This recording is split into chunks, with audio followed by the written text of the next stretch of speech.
Galera, é o seguinte, olhem pro quanto a gente já avançou no mundo dos games. Sério, quando a gente para pra pensar que aqueles jogos de plataforma dos videogames antigos dariam origem à evolução que a gente está presenciando hoje, parece algo surreal. Só que se observarmos atentamente todo esse progresso, o avanço é surreal até dado momento apenas.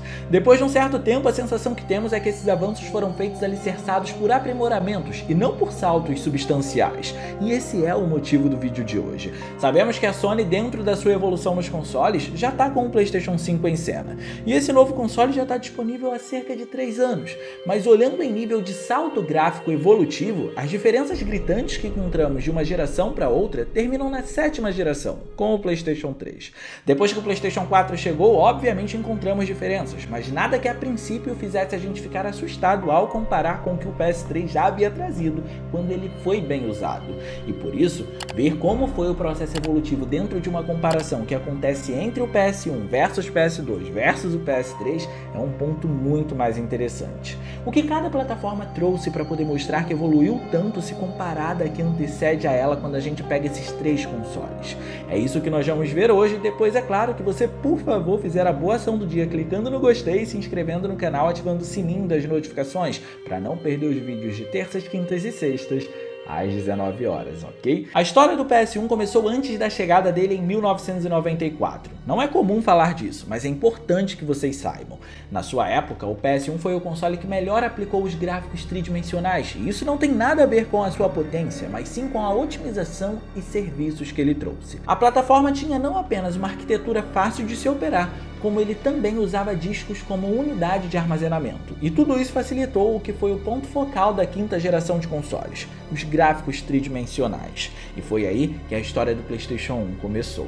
O PS1 nasceu depois de Ken Kutaragi, o pai do PlayStation, ter ficado encantado com os gráficos tridimensionais sendo executados em computadores no laboratório da Sony. Na tentativa de criar algo com isso, a história do PlayStation perambulou por outros meios, como por exemplo a tentativa de parceria com marcas como a Nintendo e a Sega, mas nenhuma delas deu certo. Por fim, o console nasceu em 1994 com especificações que transcendem a geração que antecede a dele. E por aqui até poderíamos começar a destrinchar especificações técnicas, mas o avanço é tão substancial até nisso nessas gerações que não faz muito sentido. Só para vocês terem uma ideia, se o PS1 conseguia renderizar 360 mil polígonos em tela a cada segundo, o PS2 estava renderizando 75 milhões nesse mesmo intervalo de tempo. Por isso não faz muito sentido ficar comparando especificação técnica, porque o salto é absurdo. Por isso, é muito mais interessante a gente observar o foco de cada geração e o que o processo evolutivo fez para poder criar uma diferença gritante entre elas até o PS3, que aqui vamos denominar ser o nosso santo graal. E é com isso em mente que eu preciso que vocês prestem bastante atenção em tudo o que formos falar do PS1 aqui. Lá na frente isso vai ser muito importante. Sabendo que o 3D era possível, jogos como Ridge Racer foram criados no console apresentando corridas em ambientes que para a época eram complexos com uma jogabilidade fluida. E isso é muito importante. Fluidez não era algo muito comum nos jogos desse gênero nas gerações anteriores. Esse é um dos primeiros saltos apresentados em um tipo de gênero que é extremamente realista e por isso acaba exigindo da plataforma. O 3D permitia colocar o jogador com um personagem dentro de um mundo tridimensional e isso dava muitas possibilidades. Só que por enquanto, marquem o que vocês estão vendo com Ridge Racer, porque eu tenho certeza que vocês não estão achando nada demais até agora, né? E com toda razão. A geração do PS1 foi muito importante porque ela introduziu os gráficos tridimensionais no console da Sony, mas por conta das especificações daquela época, esses gráficos não conseguiam representar a ideia original dos desenvolvedores. Tudo precisava ser reduzido. Vamos dizer que até por conta disso, no PS1 a gente tinha apenas um vislumbre do que poderia ser futuramente, mas a ideia real nunca era trazida, ela era minimizada. Afinal de contas, pela possibilidade de colocar um personagem no mundo tridimensional, a ideia de mundo que a gente tem é a do mundo real. Então era bem comum ficar tentando aproximar de alguma forma os gráficos dos jogos daquele período do que a gente encontra no nosso mundo. E isso acontecia com diversos disfarces para tornar essa identificação possível.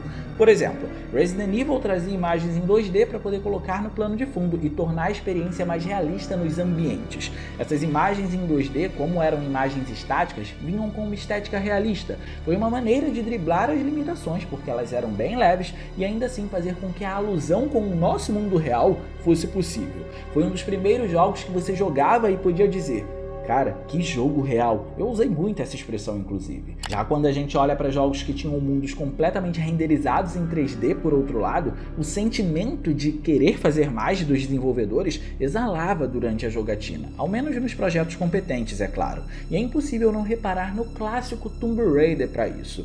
Um dos elementos que mais me encantam nos gráficos de Tomb Raider no PS1 é como ele simula efeitos do mundo real, como a personagem ter um design mais cartunesco apenas para poder driblar o hardware do console e assim possibilitar movimentos labiais de maneira que não fique feio.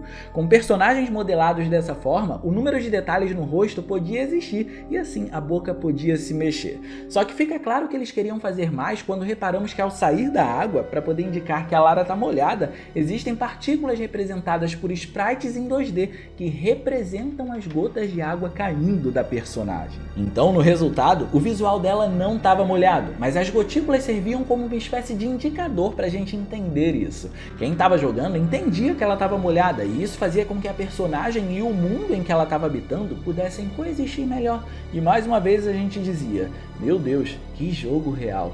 No entanto, jogos que tentavam exprimir mais do console de outras maneiras revelavam essas fraquezas do 3D da época. Olhem para Metal Gear, por exemplo.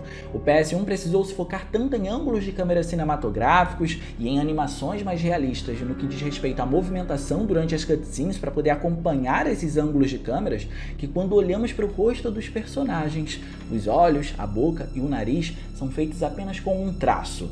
Apesar do jogo ser incrível com todo esse apelo cinematográfico, era visível que eles queriam ir além. E por isso que chegamos na geração seguinte. Ela foi uma necessidade.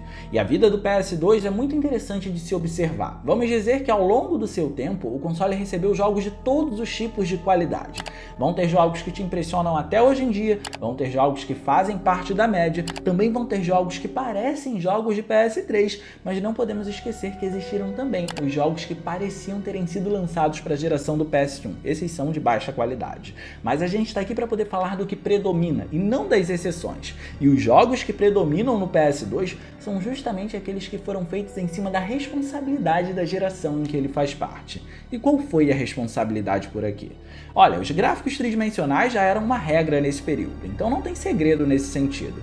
Vamos dizer que o foco do PlayStation 2 foi acabar com a dificuldade poligonal apresentada pelo PlayStation 1, mas como explicar isso vai demandar tempo, porque vai nos apresentar a limitação do console também, vamos falar de outros elementos que participam desse foco antes. Primeiro, a resolução. Saímos do padrão de 240 pixels da maioria dos jogos do PS1 para poder chegar até 480i dos jogos do PS2.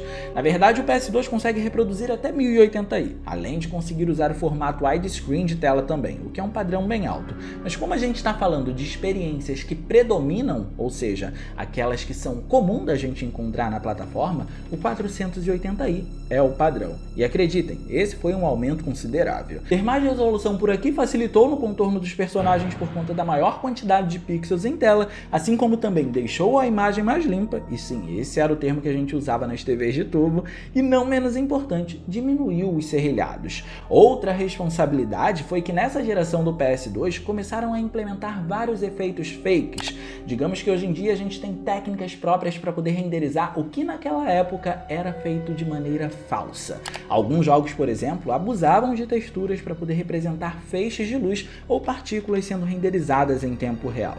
O PS2 permitia muitas vantagens nesse sentido de dribles, e por isso ele conseguiu trazer jogos muito competentes. Um exemplo que eu gosto bastante é o efeito da Lara, que agora consegue sair finalmente molhada da água, diferentemente do que acontecia no PlayStation 1. Existe todo um trâmite por aqui que vamos abordar com mais detalhes em algum momento, mas o que precisamos ter em mente que é importante para esse vídeo é que o PS2 permitiu que ela de fato ficasse molhada. Era incrível! Foi uma das melhores representações de uma personagem interagindo com o ambiente no PlayStation 2. Só que o aumento poligonal é o que mais se percebe de uma geração para outra, apesar da gente ter esses detalhes bem legais. Do Metal Gear Solid 1, em que o rosto era composto por traços, chegamos até o Metal Gear Solid 2, em que temos um rosto que parece ser um rosto de verdade. O maior acréscimo de polígonos permitiu isso, além de permitir controle sobre boa parte da estrutura de todo esse rosto, o que resultou nas expressões faciais. No PS2, na maior parte dos jogos, encontramos expressões expressões faciais. Esse era um item quase que obrigatório. Esse foi um dos grandes avanços da plataforma. Era isso que criava um identificador com um ser humano real. Mas sim, esse aumento de polígonos também influenciou nos ambientes. Só que o ponto fraco do PlayStation 2 está justamente aqui. Prestem bem atenção. Ter maior capacidade de renderização nos polígonos notavelmente permitiu cenários mais complexos e completamente em 3D. Reparem no Resident Evil Code Veronica, por exemplo. Ao contrário de como a saga se apresentou no PS1, ele era todo em 3D, e isso deu margem para a aplicação daqueles recursos que o PS2 trouxe também, como foi o caso da luz dinâmica no personagem. Ter um mundo em 3D dentro dos videogames é como ter um mundo físico, um mundo palpável. Isso permite você controlar cada aspecto dele, o que inclui a luz. Na época era genial ver a Claire criando luz com o isqueiro ou sendo influenciada por alguma fonte de luz do ambiente. Só que por outro lado, reparem nas texturas dos cenários. Por conta da limitação de memória, o PS2 não conseguia armazenar muitos detalhes em texturas para poder renderizá-las, então era muito comum na maior parte dos jogos encontrarmos texturas chapadas complementando o ambiente. No caso do Code Veronica, ele renderiza os ambientes por módulos considerando até onde a câmera consegue pegar, ou seja, ele não renderiza todo o cenário de uma vez para poder conseguir dar conta ou da extensão pretendida ali, ou do número de detalhes presentes. E essa foi uma tendência dos jogos daquele período. Esse conjunto de defeitos e qualidades proporcionadas pelo avanço podem ser vistos também em GTA 3. Acho que é a melhor exemplificação, inclusive. O jogo traz bons efeitos de luz para a época e introduz uma cidade extensa para poder ser explorada. Ambos os pontos permitidos pelo avanço na renderização de polígonos. Mas quando o assunto são texturas, ele peca, tanto nas texturas dos ambientes como também nas texturas dos personagens. O curioso é que GTA 3 é uma prova clara dessa deficiência porque ele usa o mesmo motor gráfico que um dos games mais bonitos do PS2 usa. O nome do motor gráfico é Renderware e o jogo que eu citei é Black. A gente com toda certeza pode falar que Black tem gráficos bonitos, mas esses gráficos só são bonitos assim porque eles exploram muito bem os pontos fortes do PS2, como a renderização dos polígonos e os diversos efeitos que o console proporciona. Só que independentemente disso, o problema das texturas ainda tá lá, mesmo num jogo tão bonito. De qualquer forma, não existe motivo para ficar decepcionado com isso quando olhamos para Burnout no PS2, que é um dos títulos mais bonitos do console e que por sua vez também usa a mesma engine de Black, a Renderware, e comparamos com Ridge Racer no PS1. Fazendo a comparação desses dois, vemos o quanto os gráficos avançaram absurdamente com a diferença de apenas uma geração. Mas ainda não acabou. A geração do PS3 trouxe muitas responsabilidades, só que além dessas responsabilidades, existe um fato curioso. O console veio com um processador que tinha diversos núcleos, e isso, quando se sabia usar, trazia resultados impressionantes que iam para além das principais responsabilidades da nova geração da época. O PS3 foi o estopim, qualquer coisa que veio depois dele no mundo da Sony foi aprimoramento. O último salto gritante foi aqui.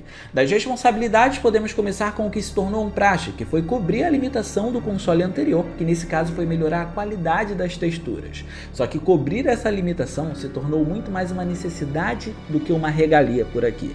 Agora o console estava chegando na era dos Blu-rays, que por sua vez é a mesma era das TVs de plasma, que depois viriam a se tornar de LED, LCD, OLED e por aí vai.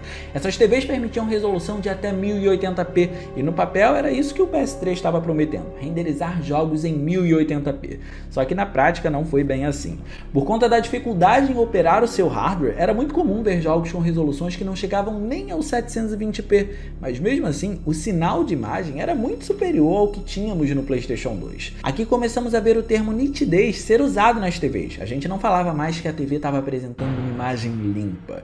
E isso tem tudo a ver com o que eu vou falar agora. Usar texturas chapadas por conta dessa nitidez era quase como esfregar na cara do jogador que o jogo era muito mal feito. Afinal, com a maior resolução e também por conta dessa maior resolução, termos muito mais nitidez, essas texturas seriam destacadas na tela. A ideia era realçar os detalhes. Assim, ao invés disso, os bons jogos usavam isso em seu favor e enriqueciam as texturas ao invés de deixá-las sem detalhes. Outra responsabilidade desse período foram os efeitos de iluminação. O PS3 trouxe margem de poder para os jogos terem sombreamento e luz dinâmicos à vontade. Esse foi um grande salto, inclusive, porque a iluminação é um dos principais responsáveis pelo realismo.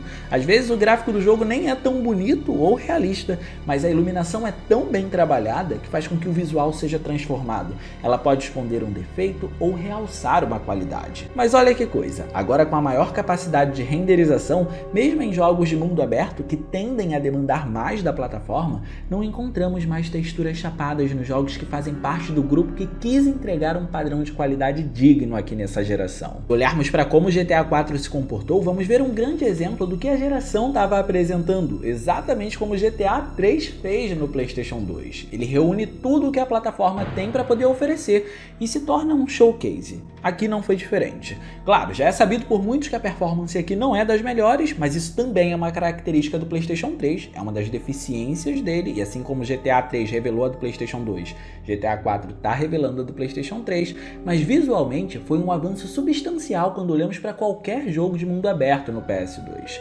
GTA 4 melhorou as texturas, enriqueceu o modelo dos personagens drasticamente e ainda usou muito bem a cereja do bolo do PS3. Vou explicar. Como o processador do console tinha diversos núcleos, esses núcleos podiam atuar sem comprometer um ao outro com tarefas distintas. Então um núcleo estava dando conta de uma demanda e o outro núcleo estava dando conta de outra demanda. Eles não precisavam conversar entre si para poder dar conta das suas respectivas demandas. E assim, eles podiam tirar melhor proveito do poder. E a física pode ser uma dessas demandas por aqui. GTA 4 trouxe um sistema de física revolucionário. É dito que mesmo hoje, em que temos o GTA 5 aí no mercado, a simulação física de GTA 4 é a melhor de toda a saga. Mas é quando olhamos para a contagem de polígonos que vemos que esse ainda segue sendo um aspecto que impressiona. A diferença é comparável a um mar quando olhamos para o PlayStation 2 e quando olhamos para o PlayStation 3. Em termos práticos, quando a gente compara um jogo como God of War do PlayStation 2, vamos encontrar Kratos com 5.000 polígonos na sua construção. Mas quando a gente olha para esse mesmo personagem no PlayStation 3, encontramos 20.000 polígonos no terceiro game da saga. E esse nem é um número tão alto assim para o padrão do PS3. Acredite, o que faz Kratos ser tão impressionante mesmo hoje em dia é que mesmo no modelo do personagem usaram o que chamamos de make-up, que é um acréscimo de efeitos visuais para torná-lo mais bonito. Fizeram isso em diversas camadas até chegar no resultado final. Se você quer ter uma ideia de um modelo com uma contagem poligonal maior, é só olhar para Nathan Drake em Uncharted 2. Ele tem 35.000 polígonos. É coisa pra caramba. Agora olhem o quanto nós avançamos não apenas comparando o videogame com o PS2, mas também comparando ele com o PS1. As guerras que eram formadas por corredores lineares com poucos inimigos, agora puderam tomar uma forma muito maior, apresentando combates em larga escala com muitas explosões e partículas. Os jogos em que os personagens não mexiam a boca, muitas vezes passaram a ser confundidos com um filme no PlayStation 3. E os mundos abertos deixaram de ser limitados para serem muito mais exploráveis. E com tanta coisa dita, fica fácil de concluir que essa daqui é uma geração extremamente importante, mas que essa trindade foi fundamental para a história da Sony. E no mais, eu vou ficando por aqui, eu espero muito que vocês tenham gostado desse vídeo. Se vocês gostaram, não se esqueçam de clicar no gostei, porque isso ajuda pra caramba. E de quebra você faz a boa ação do dia e se inscreve no canal ativando o sininho das notificações para não perder os vídeos de terças, quintas e sextas às 19 horas. Minhas redes sociais vão estar aparecendo por aqui, se vocês quiserem trocar uma ideia, sou todo ouvidos. Era isso, um grande abraço e a gente vai se ver na próxima.